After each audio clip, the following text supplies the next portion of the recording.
এই জবা গাছটায় মাল্টিগ্রাফটিং করেছিলাম। একটি গাছে দু রকমের সায়ন নিয়ে, তো একটি সাকসেস হয়েছে আর একটি হয়নি। সেই জন্য যেটি হয়নি সেখান থেকে কেটে বাদ দিয়ে আবার নতুন করে গ্রাফটিং করা যায়।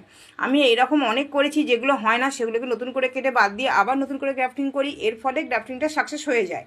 তো আমি গ্রাফটিং পদ্ধতিটা আবারও দেখিয়ে দিচ্ছি, খুব সহজ পদ্ধতি। একবার না হলে দুবার চারবার করলে কিন্তু অনেকেই গ্রাফটিংয়ে সফল হওয়া যায়।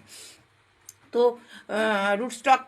রুটস্টকের উপর, মানে যে দেশি জবার ডালটার উপর ডগাটা কেটে দিয়ে মাথার অংশটা নতুন করে আবার গ্রাফটিং করে দিয়েছি।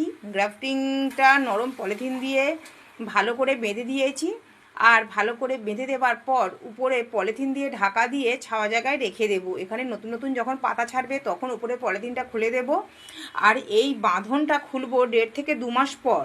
এইভাবে করলেই কিন্তু খুব সহজে গ্রাফটিং বাড়িতে বসে সবাই করতে পারবে।